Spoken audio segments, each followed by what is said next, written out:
Terry Smith has been a member of the NJC for 25 years and he's been on the committee for almost half that time.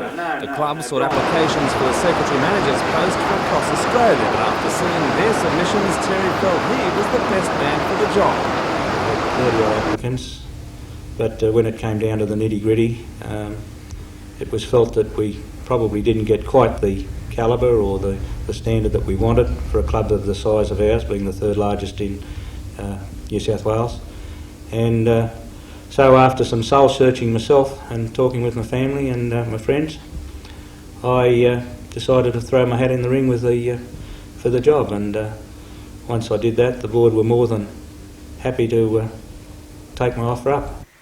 Terry takes up the reins from former Secretary-Manager Brian Judd, who now manages the Newcastle Knights. Brian left the club on a sound footing and Terry plans to continue that work. Our profits over the last 2 years have been about $500,000 and 350 odd thousand, and at the same time we're paying $2.5 million in prize money, which is an enormous amount for a provincial club. Our turnover last year was up round about the 130 odd million, which is up round what the Port of Newcastle turns over a year. So we're pretty happy.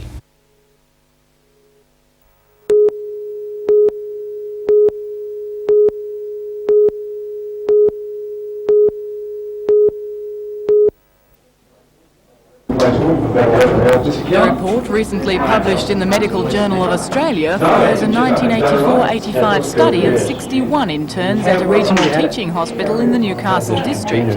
The report claimed only 3% of interns did everything right in 13 assessment areas on 2 patients.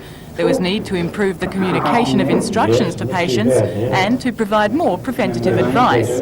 Today, the man responsible for interns at the Royal Newcastle Hospital defended his junior staff, describing them as excellent. Since the report was completed, the undergraduate curriculum has been adjusted to address some of the issues that have been raised by this study. He says interns in the public hospital system are always supervised in casualty. And while the best learning is done on the job, hospital trainers are concentrating on shortcomings outlined in the report. He says junior medical officers have a legitimate gripe about the standards of some aspects of training, and those are being addressed. He admits, however, there is room for improvement. What has to happen is upgrading of the educational standards in postgraduate education in the hospital system, and we're working on that. So would you support a 2-year internship compulsorily? My private opinion is I don't have any difficulty with that. People might accuse me of having that view for my own ends. I've got a staff and run a public hospital, and naturally a captive audience would provide the manpower that's needed, but I have no view on that other than to say that I think that it's in everybody's interest that doctors stay in the public hospital system for at least 2 years. But while Dr Masters believes a compulsory 2-year internship would improve young doctors' abilities, there isn't overwhelming support for the proposal currently under consideration. Statewide, junior medical officers have been called to a stop work meeting to discuss the issue later this month. And are you short of breath at all? Just a little.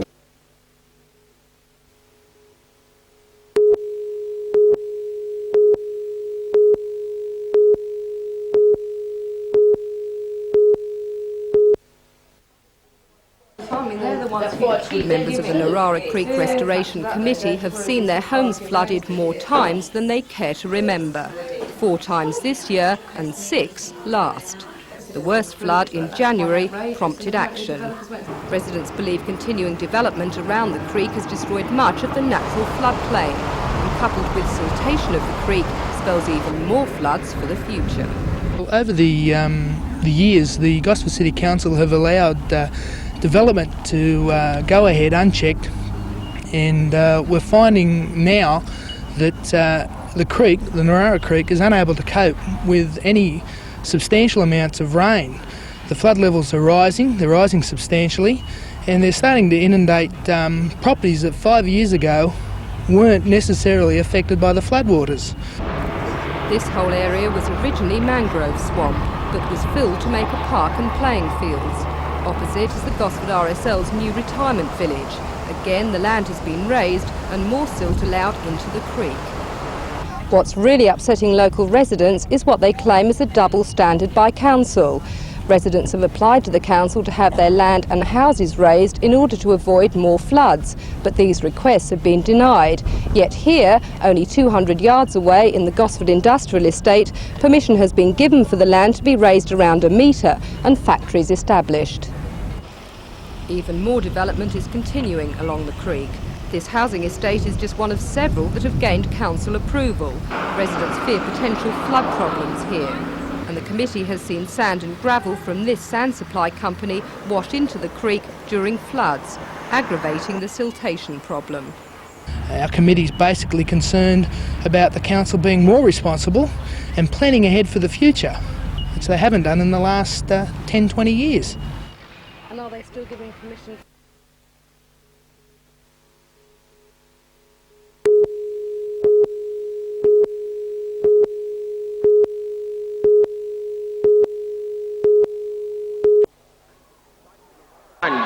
Illawarra planned to continue the Knights' woeful away record and tried to escape the cell themselves. At the same time, the Knights must win to maintain their chance of making the final five. A loss against the Steelers would certainly spoil the end to semi-final aspirations. While the Winfield Cup team is away, there's still plenty of top rugby league action in town this weekend.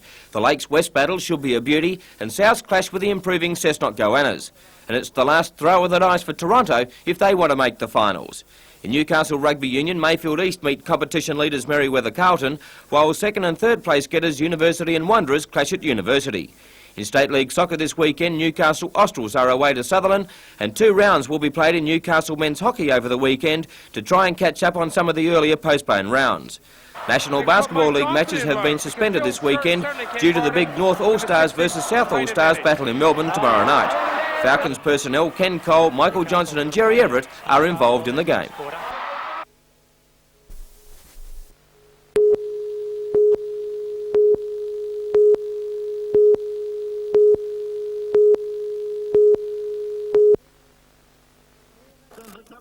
More than 300 competitors entered a 35 class BMX race program. While the under 5-year-old boys and girls merely tasted future high-speed thrills or spills, the other competitors gave everything they had. One rider who seems to be able to give more and more is Cardiff's Taylor Muxlow. She's been state champion 8 times in a row, collected Australian champion plate 6 times. Now she's taking on the boys. I'm trying to train for the world titles and the girls are a bit easy. What's your next step? To be a world champion. This is 16-year-old Taylor's first heat against the 16-year-old boys.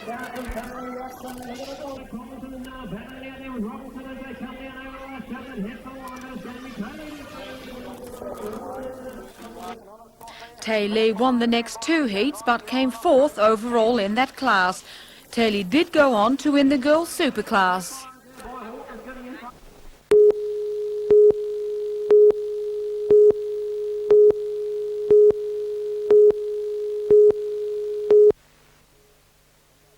Okay.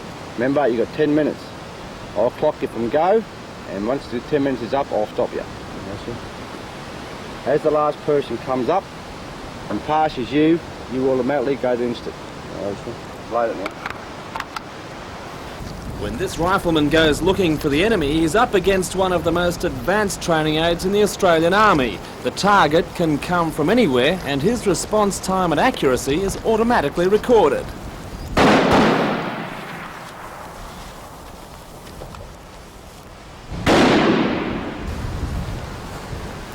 The next time he's too slow, the target gets him. But in this bloodless war, he'll be back in action within minutes. 60 infantrymen from battalions in Townsville, Brisbane and Sydney are competing in the 4-day Duke of Gloucester Cup. In that time, they'll be tested on the use of 9 different weapons, cover 130 kilometres on foot, carrying a 30-kilo pack, and needless to say, get precious little sleep on the way. Thanks to high-tech target systems, the soldiers experience the nearest thing to battlefield conditions. Red marker on top of the dead tree. Yeah. Same direction up the back in the bunker. See? 60.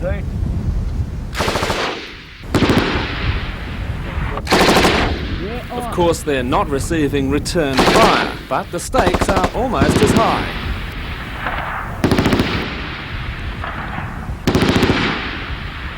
There's a good deal of competitiveness in providing the team and pride in providing the teams from the battalions of the Royal Australian Regiment, and it's a matter of honour that a soldier is selected to participate in this competition.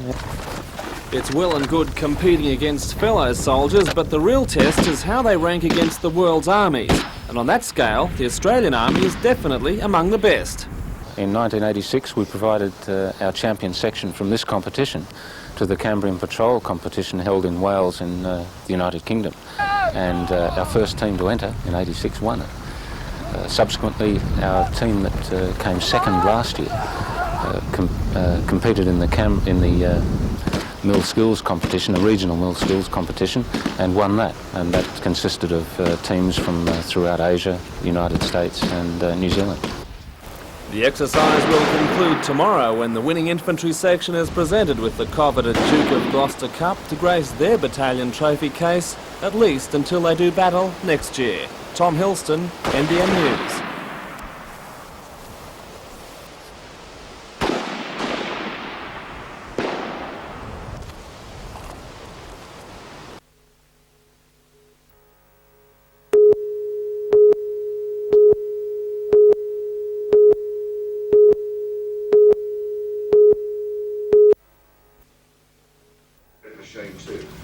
The meeting is just one of dozens the Minister plans to hold across the state. So far, the reception has been anything but friendly.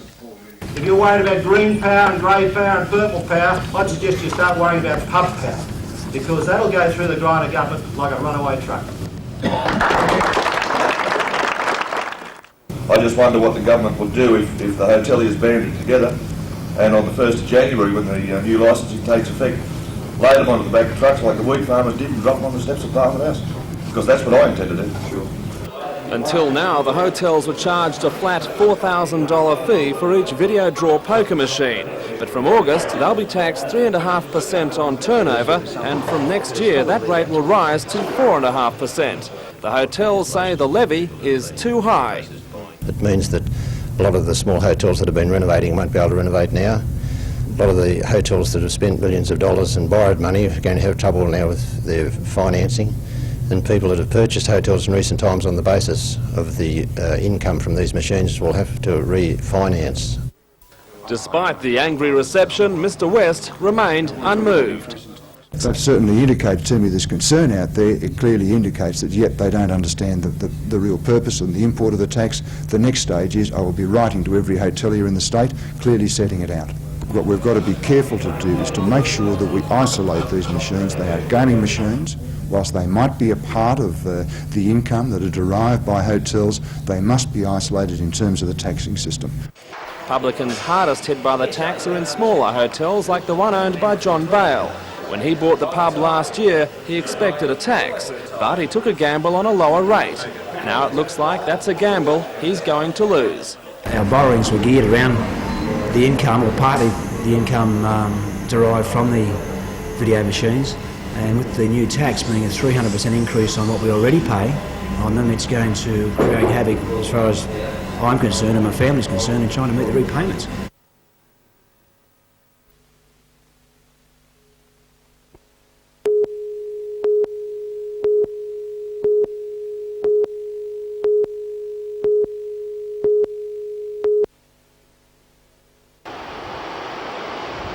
Big Wednesday at Merewether Beach was only for a very select few. Huge waves peaking at 4 metres were not for the faint of heart, and definitely not for the inexperienced. Pro surfers Simon Law, Matt Hoy and the distinctive Mark Richest carved their way through the best swell of the last 10 months. For MR, it was reminiscent of Hawaii. I love it, you know. I see a big set coming and I just go, oh great, here comes a big one. I hope it's, you know, bigger than the last one, kind of. While there was a line-up at the rock ledge to paddle out, for most the massive surf was best viewed from the beach. The southerly swell has been generated by a low pressure zone off the coast, and the surfers predict it's just going to get bigger.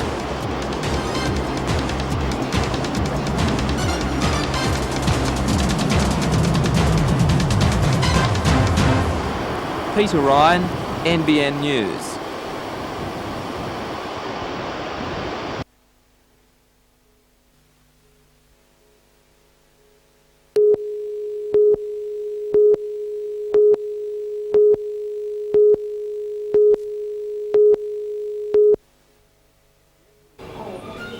The Anchorage resort proposed for Corlette Point has been the subject of such intense public interest, Port Stephens Council has taken the unusual step of putting the development application and EIS on display at 3 locations, at the council offices, the Sydney Department of Planning and the Nelson Bay Library.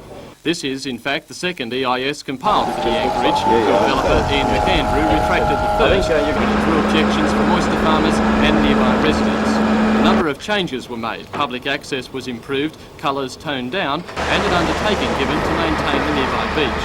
Oyster growers had been worried that runoff from the site and the paint used on boat hulls from hard barnacle growth would damage the oyster population. Developers have now contained boat maintenance areas and improved drainage, and have won over at least some critics. The only addition we'd like to see is more dry land storage of vessels that are not in frequent use. Over 90% of the community support and want this development to happen. They see it as a provider of jobs. In fact, we'll create over 120 jobs for the young people in Port Stephens. And yes, we'll have objections, but it's from a very small, localised group in Corlette. Petitions there with over 200 or 300 people on it. I wouldn't say the exact number, but... But they were sought before the new EIS was released, is that not right? Yes, that's right, the old EIS. A small group of residents in Corlette Point Road who've been waging a loud campaign against the resort are not appeased by the new EIS. It doesn't really alter anything than what it was before. It's dished up in different words, polite, loving sort of words that fool people who don't know where the place is. And then there's the view. Sid Dalby is incensed that he'll lose several degrees of his postcard horizon. Rosshampton, NBN News. But what about other prize? I mean, if you can't...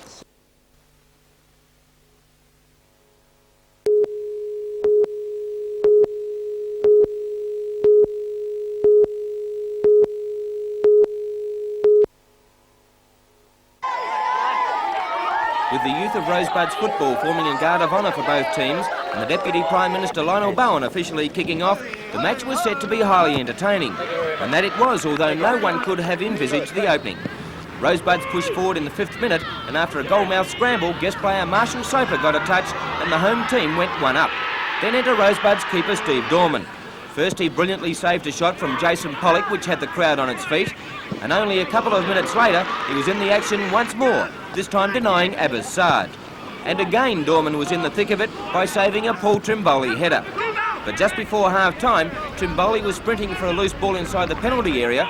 Dorman dived at his feet, and with some help from a rather theatrical tumble, referee Jimmy Barnes pointed to the spot and former Newcastle player Graham Jennings equalised. The second stanza was just as good as the first, with both teams peppering the respective goalmouths. The game breaker came in the 65th minute with a crude tackle inside the area, resulted in Steve Bajzarth stepping up to the line, and he gave the Rosebuds a 2-1 lead. With 5 to go, George Haniotis got the ball into the back of the net, but the Socceroos were penalised for being offside, and the home team chalked up an astonishing victory.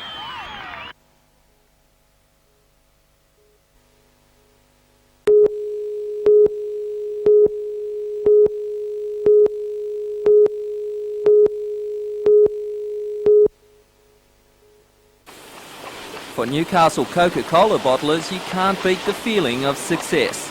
Producing more than 20 million litres of Coke each year, distributing to towns throughout the state, now the company has won a quality award judged between the 40 Coke bottlers in the South Pacific.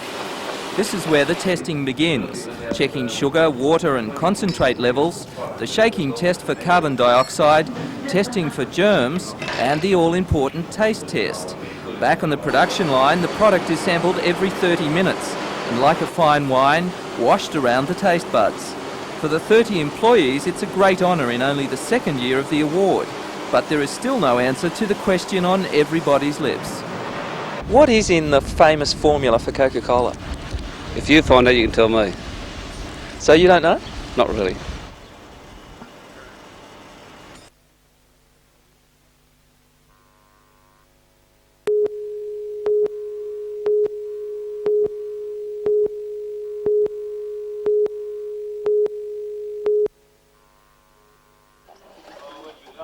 This weekend, one of the richest pigeon races in Australia will take place. 151 birds will be liberated at Ballina, and they face a 492-kilometre flight home. Every state in the nation, except Western Australia, is represented, and the winning connections will pocket $10,000, winner take all. And there will also be some fortunate punters who will share the Calcutta, expected to be around $30,000. The president of the Newcastle Hunter Racing Pigeon Association, Chris Newton, explains the American system of competition that applies for this event. All birds are bred to this loft. The other style is they go from, say, some at Charlestown to as far as Swansea, to all over Newcastle. But this one, it's all to one loft in the one race. With the birds expected back to Redhead around 2 o'clock Sunday afternoon, a large crowd of onlookers is anticipated. And for Chris and his co-owners, is it a sport for everyone? If you don't like it at the start, you'll love it at the end. Back on terra firma, but still on racing, Newcastle athlete Stan Barwick leaves for America tomorrow to resurrect a sporting career. The World Masters Games will be staged in Eugene, Oregon, and over 6,000 athletes of all vintages will be competing. For Stan, who was cruelly robbed of a berth to Montreal in the 1976 Olympics, this is a chance to start again. And the list of runners who Stan will be up against reads like a who's who of world athletics history. Lee Evans set a 400 metres world record in Mexico in 1968. Jim Ryan, the former world record holder for 800 and 1500 metres, will compete. And Mike Boyd, the great Kenyan runner, will also be in Oregon. Stan's coach, Jim Beastie, has the 40-year-old fitness freak in peak condition, and he has his sights set on some personal achievements, namely to make the final of the US Masters and the World Masters 800 metres. Stan will be a special guest on Newsnight tonight at 10:30.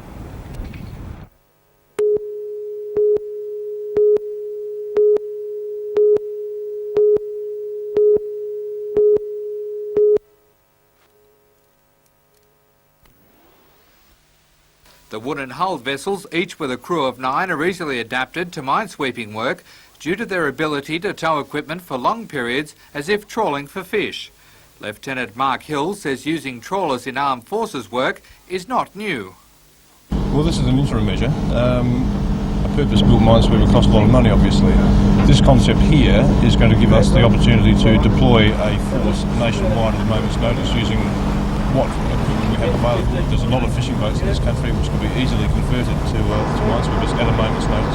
So if we did an event break out in war, we could have some ships here from Newcastle becoming minesweepers. I see no reason why that couldn't happen. Meanwhile, the port of Newcastle was closed to all inbound shipping today due to a huge 6-metre swell off Nobbies. Some ships dared to brave the giant swell on leaving the harbour, while surfers took the opportunity to catch some waves reminiscent of Hawaii.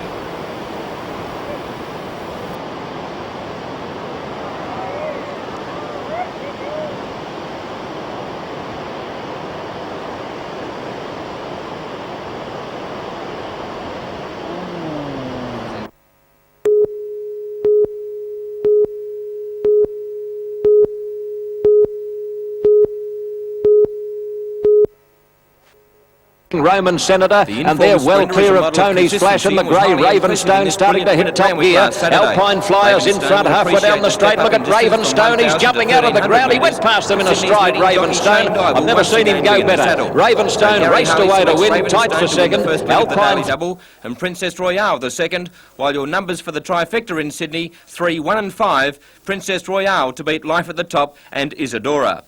2-year-olds from 3 states are in Brisbane tomorrow for the Doomben Dollars, a race of $500,000.